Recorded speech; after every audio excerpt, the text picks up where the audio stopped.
안녕하세요. 이승훈 소장의 부동산 콕톡 이승훈 소장입니다. 방금 조금 전에 녹화를 했는데 녹화가 전혀 안 됐습니다. 그래서 다시 하고 있습니다. 그래서 오늘은 10월 2일이죠? 10월 2일 그러니까 어제 거 10월 1일과 오늘자 10월 2일 기사를 한번 살펴보도록 하겠습니다. 한 15분 내외로 짧게 마무리할 수 있도록 축약해서 말씀을 드릴 테니까 쫑긋 기울이셔서 들어보시기 바랍니다. 자, 일단 기사 보겠습니다. 첫 번째, 비껴간 구제의 사업 속도, 수요 쏠리는 뭘까요? 수요 쏠리는 서울 재개발입니다. 그래서 재개발 쪽에 수요가 쏠리고 있다라고 하는데요. 실제로 현장 가봐도 엄청나게 쏠리고 있죠. 왜냐면 일단 사람들은 새 거 좋아하죠. 예, 근데 분양받기는 너무 어렵죠, 서울에서. 그런데 그렇다고 재건축을 사자니 너무 비싸죠. 매가가 워낙 비싸니까 전세가는 낮고. 제일 만만한 게 재개발입니다. 새 아파트를 100% 받을 수 있으면서 돈도 적게 들어가고, 그 다음에 재건축 초과이득 환수 제도가 정확한 명칭이 재건축이 앞에 들어가잖아요. 그러니까 재개발은 초과이득 환수 제도랑 전혀 관계가 없습니다. 그러니까 규제도 덜한 거죠. 조합은 뭐 지위양도 금지가 있나요? 그런 것도 없죠. 네, 그러니까 뭐 관리처분 인가 난 다음에 뭐 전매가 잠깐 걸리는 건 있지만 원래 그 시기에 팔면 바보입니다. 그 시기에 공사 진행되면서 올라가는 때가 제일 많이 올라가는 거예요. 제일 많이는 아니지만 계속 쭉쭉 올라가잖아요. 사람들이 눈에 보여야 이제 막 가격을 이제 살려고 하거든요. 그러니까 어차피 그때는 안 팔아요. 그러니까 거기에 제한해봤자 의미도 없고. 그러다 보니 서울의 재개발 쪽에 돈이 왕창 몰리고 있는 모습을 보이고 있는 겁니다. 일부 입주권에 수억 원 웃돈부터 일부가 아니라 전부입니다. 수억 원 정도 안 붙은 입주권이 하나도 없어요. 그죠?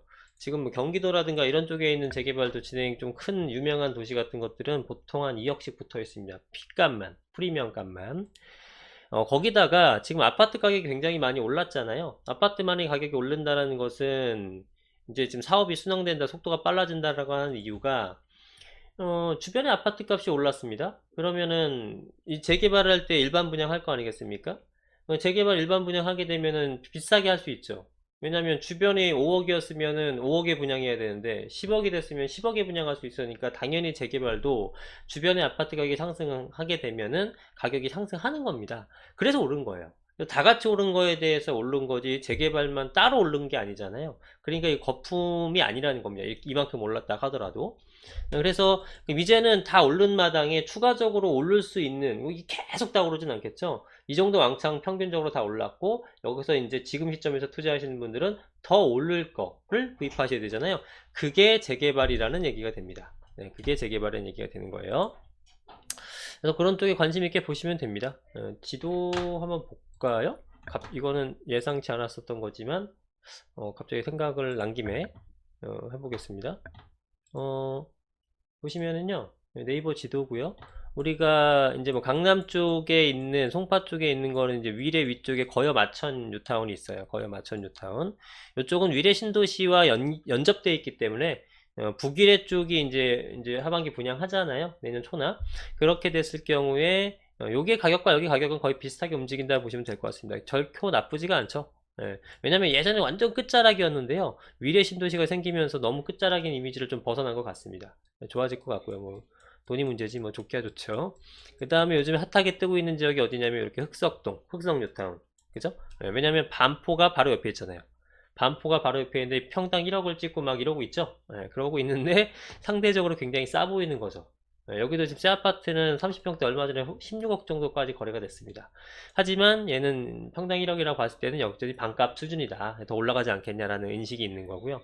그 다음에 바로 옆에가 노량진. 그래서 흑석동이라든가 노량진 쪽을 제가 높게 평가하는 이유는 뭐냐면 강남과 여의도의 중간이잖아요. 그리고 다리 건너면 용산이고.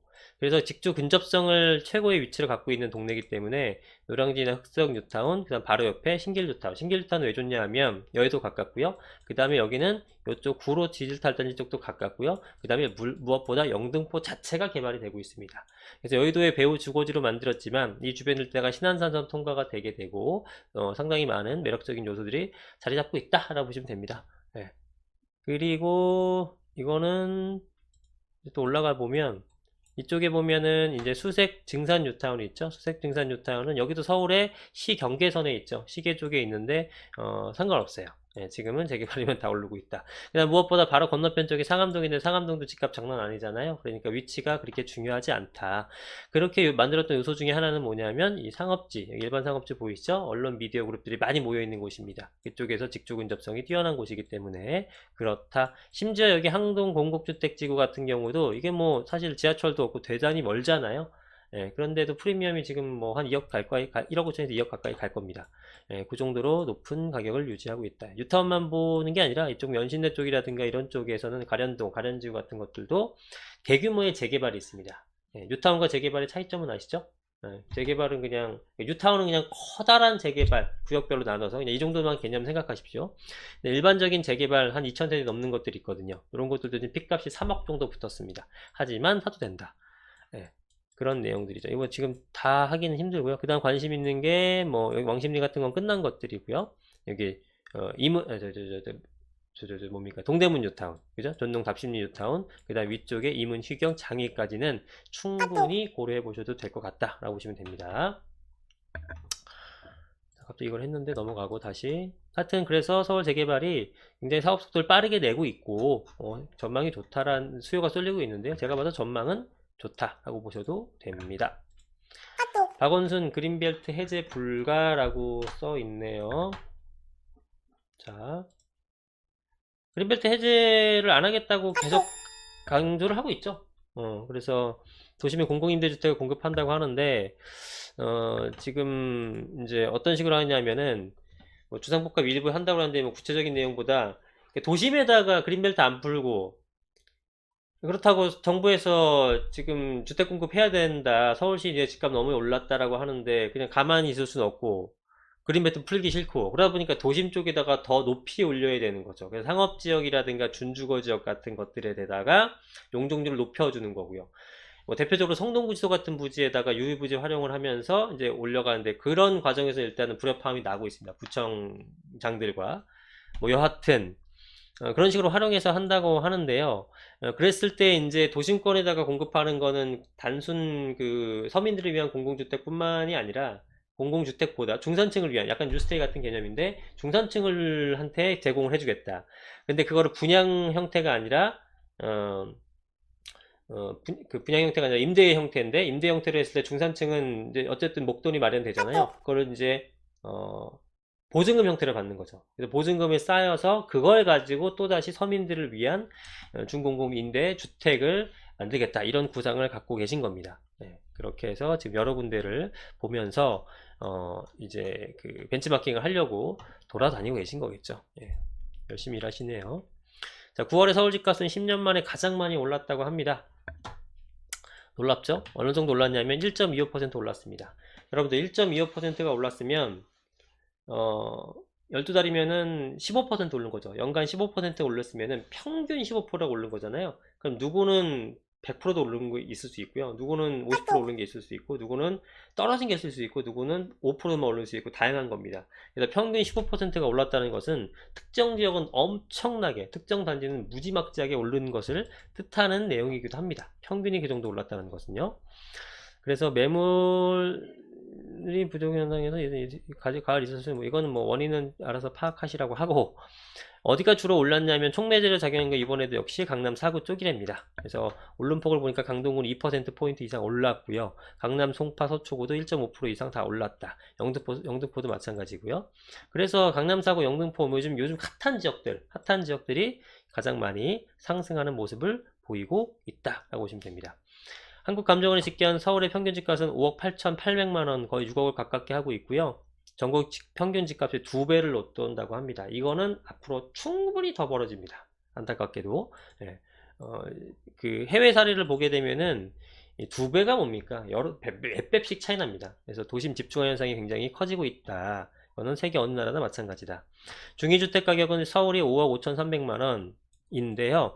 요거는 서울의 평균 집값이 5억 8천이 아니라 뭐 한 8억 가까이 된다, 아니 뭐 7억 가까이 된다, 중위 가격도 한 8억을 돌파했다, 이런 기사 보신 적이 있을지 모르겠는데, 그거는 아파트만 조사했을 경우에 7억 8억 나오는 거고요. 요거는 주택으로 표현되어 있잖아요. 그러니까 이거는 빌라나 다세대 같은 것들 다 포함한 가격을 나타내는 것 같습니다. 중위주택 가격은 5억 5,300, 아파트만 따지면은 한 거의 8억 가까이 갔고요. 평균 집값은 5억 8천이라고 하는데 이것도 거의 7억이 넘은 형태를 보이고 있는 모습입니다.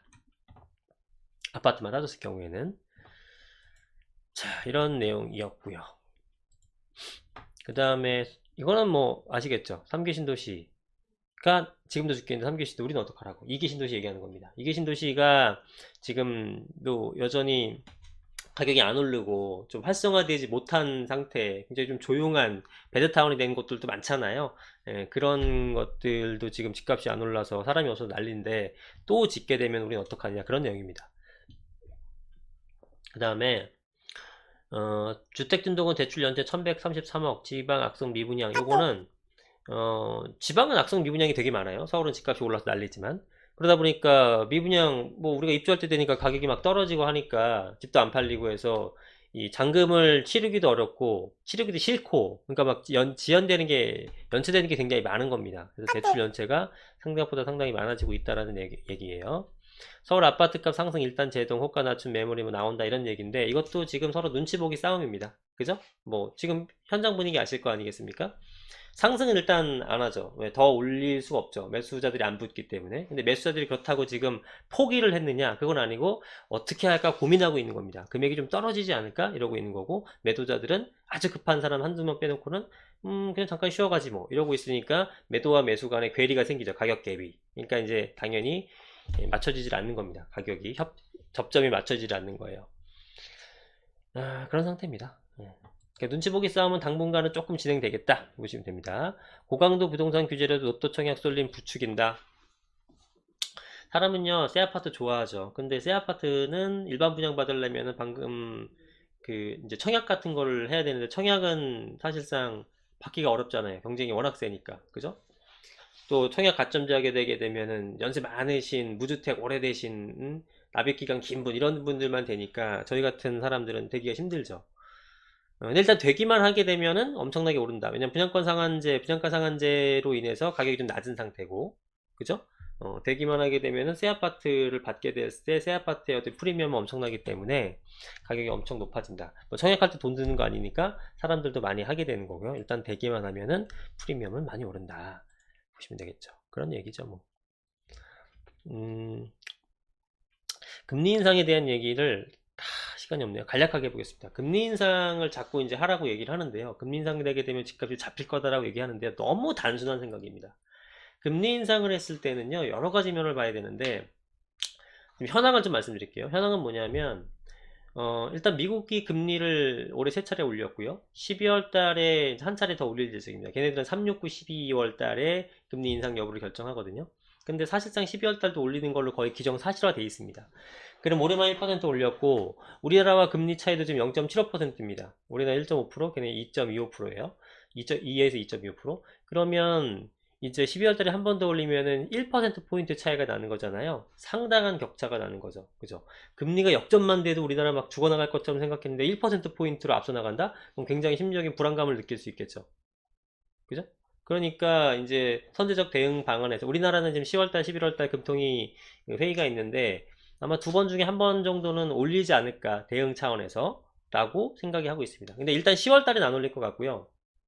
11월달 경쯤에 10월 언제지? 18일인가? 하여튼 2번, 10월달에 한 번, 11월달에 한 번 있는데요.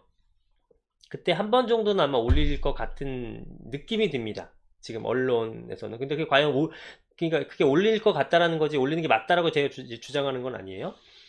그래서 어쨌든 미국이 계속 금리를 올리고 있으니 우리나라도 이제 뭐 자본 유출이 안 되려 그러면은 해야 된다는 개념을 쓰고 있는 건데, 만약에 금리를 올린다. 우리나라 국내 경기만 봐서는 사실 금리 올리는 시기는 아니에요. 그쵸? 왜냐면 서울 집값은 오르고 있지만 조금 전에 보셨다시피 지방은 다 미분양, 악성 미분양 연체되고 있는데 거기다 금리를 또 올린다. 그럼 자영업자분들 지금 굉장히 힘들죠. 그래서 셀러리맨 분들이라고 또 편하겠습니까? 그렇진 않죠. 그러니까 지금 금리를 올렸을 때 어떤 강남 집값, 서울 집값을 잡기 위해서 금리를 올려야 된다고 주장하시는 분들은 그 외의 걸 안 보는 거예요, 지금. 그 외에는 굉장히 힘들어집니다. 지방 미분양 시장 더 타격받는 거고요. 일반적인 국민들, 대부분의 국민들, 서민들은 상당히 힘들어지는 거예요. 반면에 서울에 집을 갖고 있는 사람들, 또 강남에 집을 갖고 있는 사람들은 0.25% 올린다고 나서 끄떡이 날 것 같아요? 아무런 타격 안 받아요. 종부세 이번에 올리는 것과 똑같습니다. 와, 1,000만 원 올랐다. 이거 큰일 났다. 그거는 본인 생각이고요. 돈이 100억 있는 사람이 1,000만 원 오르면 그거 뭐 돈입니까? 그런 거랑 같은 개념이 될 것 같고, 금리 인상도 올릴래 그러면 뭐 팍팍팍 올려야지 부담스러운 건데, 그렇게 되게 되면은 경제가 먼저 무너지겠죠. 그러니까 금리는 이 전체적인 거시적 측면을 봐야 되는 거고요. 또 지역적으로도 전국 단위로 영향력을 미치는 거기 때문에 그거에 비해서 서울의 집값 잡기는 상당히 국지적이라는 거죠. 제한적이고. 그렇기 때문에 금리 인상을 그런 면에서 올리는 것은 좀 바람직하지 않다라고 보여집니다. 그렇죠. 네. 이해가 되셨기를 바랍니다. 오늘자 기사입니다. 방금 거는 10월 1일자 기사였고요. 9월에 주담대라는 건 주택담보대출을 얘기하는 거고요. 주담대 증가세 지속되는 것은 9.13 대책 전에 규제가 금융규제 세게 나오나 알고 미리 받았던 것들이고요. 9.13 대책 이후에는요, 줄어드는 게 맞습니다. 줄어들 수밖에 없죠. 안 해준다는데. 그렇게 보시면 돼요. 전세가율은 4년 반 만에 최저라는데, 이거는 헷갈리시면 안 되는 게 전세가율이 떨어진 거지 전세가액이 떨어진 게 아니에요. 전세가는 계속 올라요. 근데 매매가가 더 많이 오르기 때문에 그 비율은 떨어지고 있다. 이렇게 보시는 게 맞는 겁니다. 강남구 같은 거는 역대 최초랍니다. 40%대가. 그래서 굉장히 매매가가 상승을 했다라고 해석하시면 되는 거예요. 이렇게 되면은, 그쵸, 강남 같은 데 보게 되면 아파트 25억짜리 26억짜리들 많잖아요. 그게 갭이 거의 한 13억 14억 되더라고요. 반도 안 됩니다, 전세가가. 엄청나게 오른 거죠. 그런데요, 보세요. 일단 어디가 많이 올랐냐면은 용산구, 송파구, 서초구, 영등포구, 강남구는 48.9%고요. 이런 것들도 50% 초반밖에 안 되잖아요. 이런 것들은 뭘 뜻하냐면은 많이 올랐다 그동안. 그걸 뜻합니다. 그래서 강남, 용산, 송파, 서초, 영등포, 강남 3구, 뭐 영등포구, 용산구 그죠? 오를 지역만 올랐죠. 우리가 익히 잘 알고 있고 많이 올랐다고 판단했던 지역들이 많이 오른 거고요.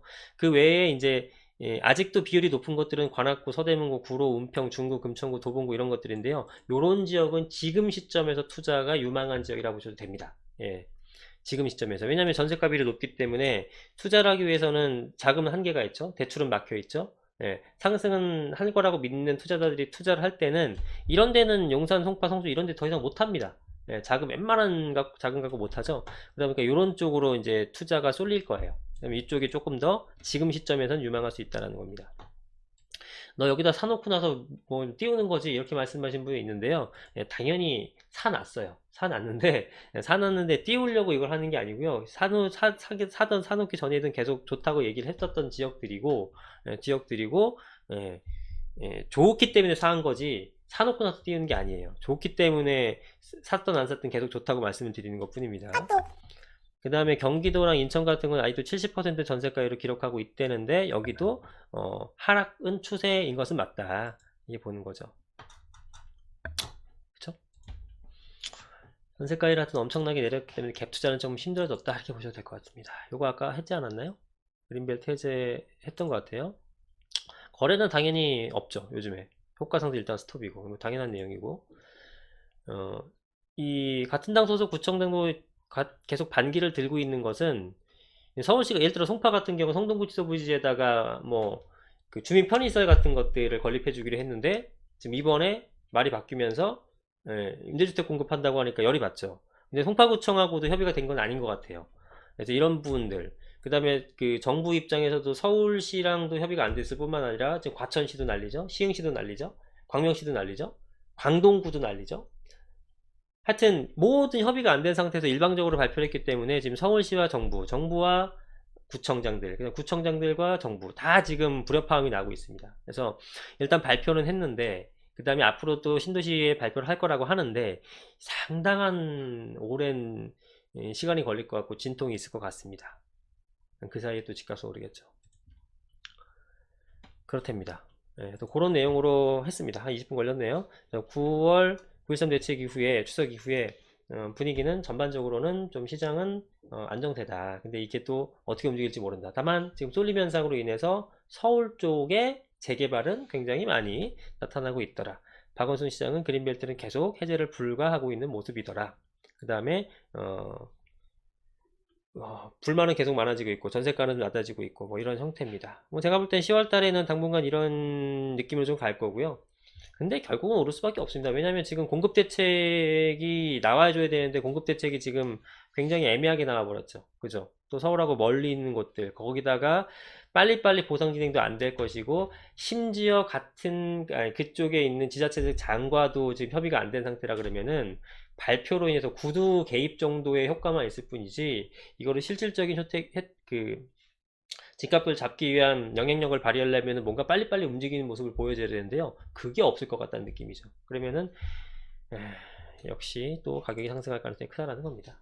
자, 어쨌든 여기까지 하겠고요. 오늘 이승훈 소장의 부동산 콕톡 구독과 좋아요 많이 눌러주시고 내일은 내일이나 모레 다시 한번 찾아뵙도록 하겠습니다. 감사합니다. I wanna take you to